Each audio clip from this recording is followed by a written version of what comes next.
안녕하세요. 한라산 불고입니다. 이번 영상에서는 요즘 경영권 분쟁 그리고 주가 상승으로 가장 핫한 이슈를 몰고 있는 SM 주식에 대해서 정리를 해보고요. 그리고 제 투자 관점에서는 과연 현재 SM 주식에 투자를 할 만한 것인지 또 같이 정리를 해보도록 하겠습니다.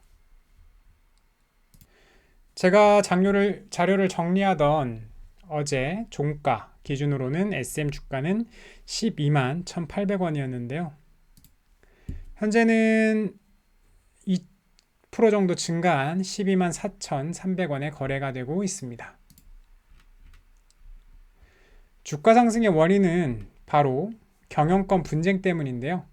행동주의 펀드인 얼라인 파트너스에서 시작된 SM의 기업 지배구조 개선 요구가 카카오와 하이브의 경영권 분쟁으로까지 이어졌습니다. 카카오는 이 제3자 배정 유상증자 방식으로 SM의 지분 대략 9%를 취득하겠다고 밝혔고요. 하이브는 SM의 지분 14.8%는 이수만으로부터 인수하고 40%는 주당 12만원에 공개 매수를 하겠다고 밝혔습니다. 카카오가 최근 1.2조의 투자를 유치했다는 사실 때문에 그 자금을 활용해서 이 SM의 지분 경쟁이 더 치열해지는 것 아니냐라는 썰들이 나오면서 주가가 상승을 하고 있는 것이죠. 그렇다면 이런 이슈를 떠나서 SM 자체가 과연 지금의 주가에 거래될 만큼 가치가 있는 기업인지 한번 분석을 해보겠습니다. 먼저 실적을 보면요.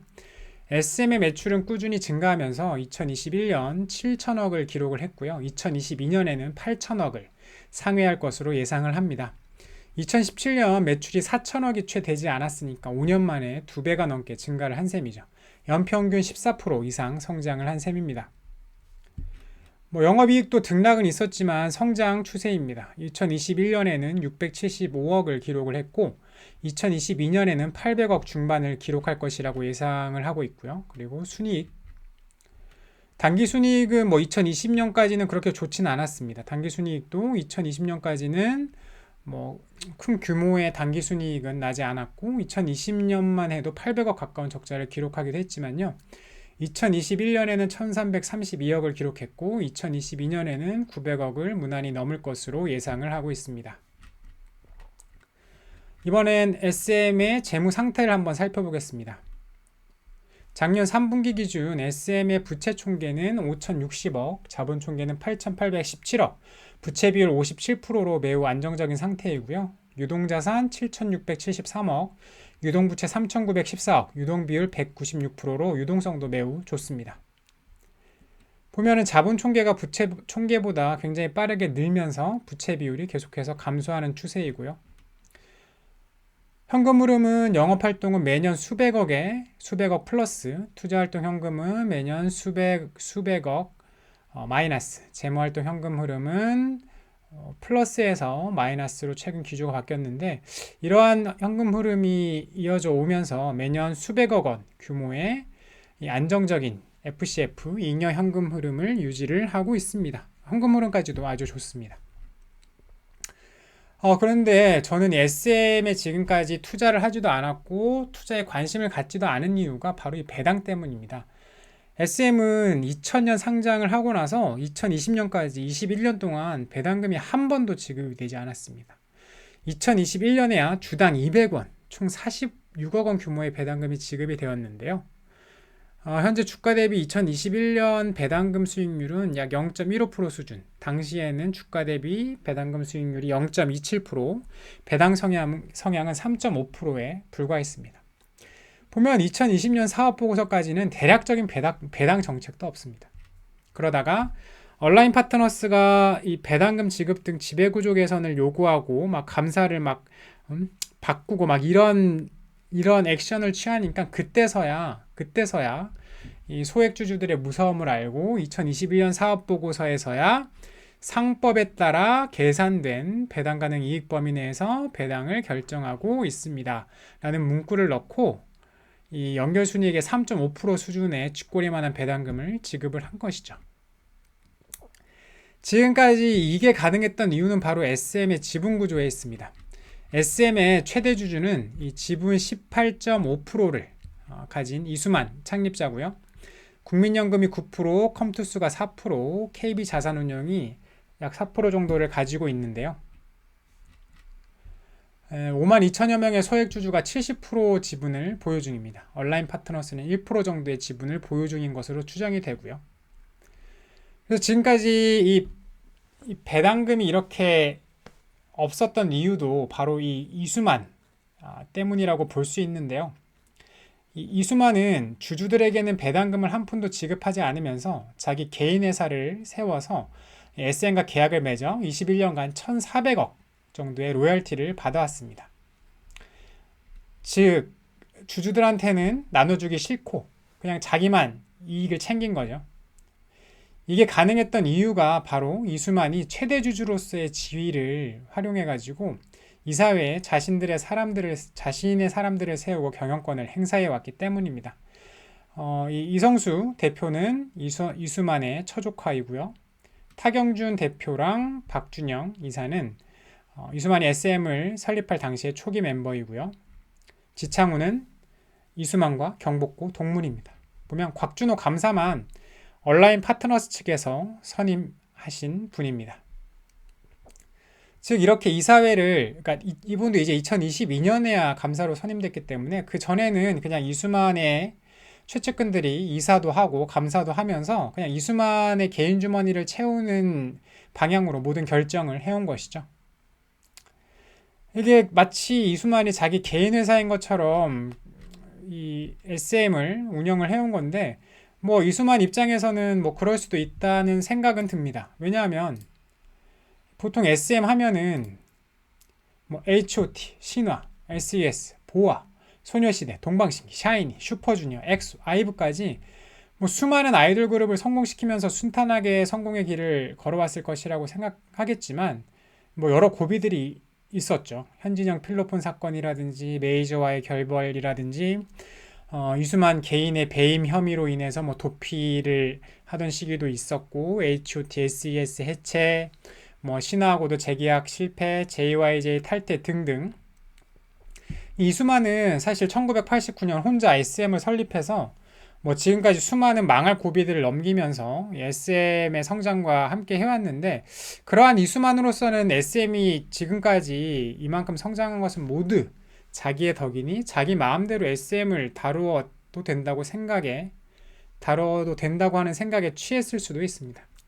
그런데 코스닥에 SM을 상장한 2000년부터는 그러한 생각은 버렸어야 하죠. 코스닥에 상장한 순간부터 그건 자기 개인의 회사가 아닌 주주와 함께 이제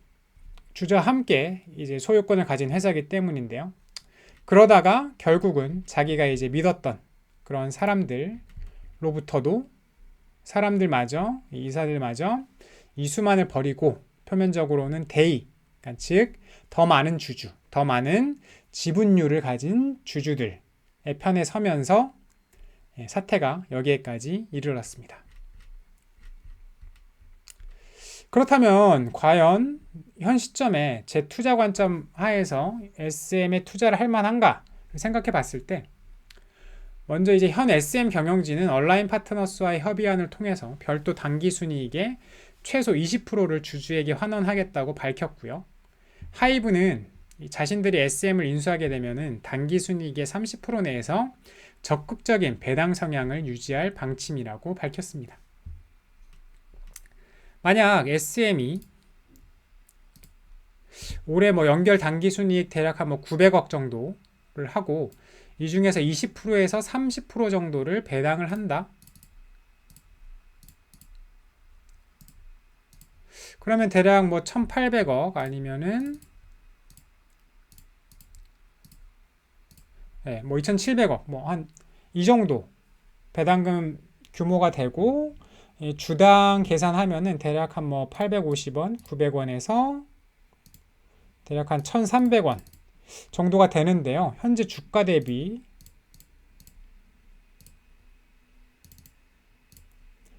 대략 1%, 1%도 안 되는 배당금 수익률이죠. 그리고 뭐 하이브는 30% 내에서라고 했기 때문에 실질적으로 뭐 30%를 줄지 20%를 줄지 10%를 줄지도 알 수 없습니다. 그렇다면 앞으로 SM은 매년 얼마나 성장할 수 있을까요? 이 PwC 3일 회계법인에서는 글로벌 엔터테인먼트 및 비디오 산업 전망 보고서에서 2022년, 2026년 국내 엔터 시장의 평균 성장률이 약 4% 정도일 것으로 예상을 했습니다.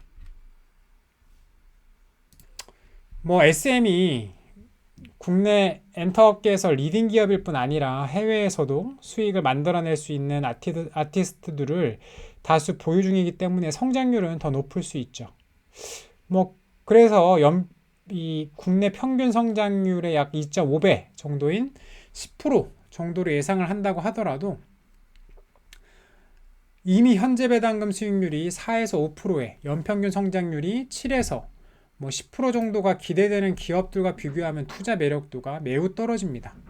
이제야 뭐 SM은 올해 아까 제가 예상한 것처럼 배당을 한다고 해도 올해 배당금 수익률이 1%에다가 뭐 연평균 성장률이 뭐 10% 정도라고 하면은 뭐 현재 배당금 수익률이 4, 5%에 연평균 성장률이 7에서 10%가 기대되는 기업들과 비교하면 투자 매력도가 매우 떨어지겠죠.